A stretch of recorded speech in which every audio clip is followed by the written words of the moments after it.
Yo my people, Eastern, Western, Southern, Northern, Kigali City. Mumeze mte, nizere ko mumeze neza cyane kabisa.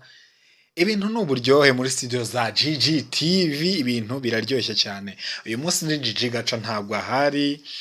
Nimo ngenda mbata mu tuntu duke kabisa, amakuru agiye atandukanye agezweho, abagenda asohoka gake rwose tuzatoyacamo buhoro buhoro.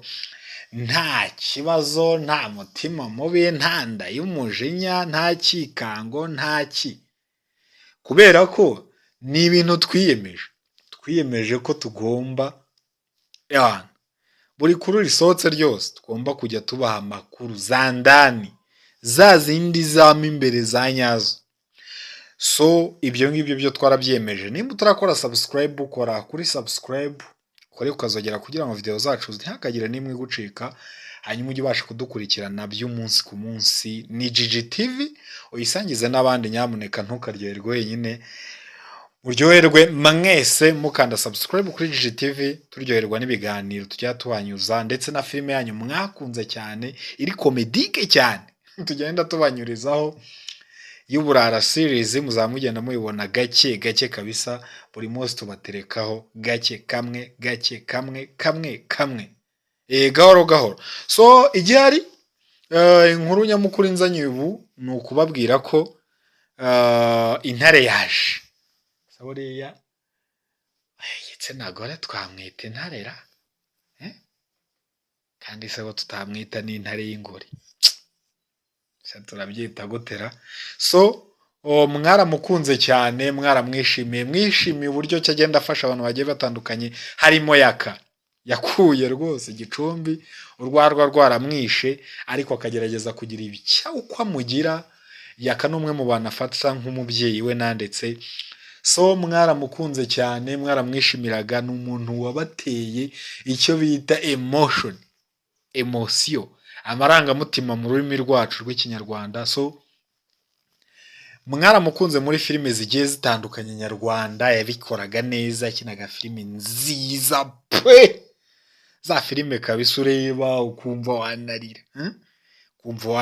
ukumva ubushagarira, ukumva agahinda, ukumva n'iki nyine tu, ibintu byose kabisa. Ni umwe mu bantu babateye ama emotion, ni umwe mu bantu mwakunze muri benshi, by'umwihariko ib'igitsina gore.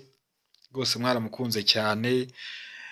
Ni ibintu byagiye bigaragara bitewe n'uko mwamwigaragarije cyangwa se n'urukundo mwamugaragarije. So yaje rero, yagarutse mu gihugu, yagarutse mu Rwanda, aho akubutse muri Amerika, aho yabanaga n'umugabo we. Ariko ngo kimwe mu bintu za ndani zihari bimuvanye muri Amerika, nawe ubwe yivugira ati rwose kimwe mu bintu yaciye amarenga, kimwe mu bintu ubona ko bimukuye muri Amerika za ndani, yaba motari agenda avuga rwose nk'ikintu bita stress z'umugabo. Umugabo yamuteraga stress hahandi no gusara.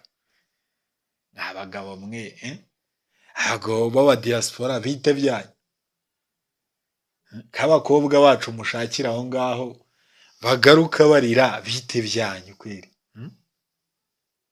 Ubu koko bigiye kuba nk'umuco pena, ni ukujya bagushaka, ubwo bakobwa mwumve, bagushaka bagutwara iriya, ugarukana stress, umutwe wenda guturika. Ariko yishimye cyane. Ni Asia, mwaramukunze cyane, mwaramukunze cyane mu mafilime nyarwanda, niho na benshi mwamumenye. Rwose abagendaga akina filime nyarwanda nziza cyane, ziryoshye cyane ku babyeyi, baramukunze cyane. So yagarutse mu gihugu rero. Ubu ngubu byinshi cyane yagiye aganira, turaza kubinyuramo mu biganiro biri imbere cyaza bitaha byacu, tugende tubabwira ese arateganya iki, ese arahaguma, ese ni iki. Ariko kimwe mu bintu bimuzanye biravuga ko ni umugabo kabisa uteraga stress pe, handi yamusazaga. Ubwo nyine namwe murabyumva mu bantu bakuru. So mu biganiro byacu bitaha turaba turi gusesengura ni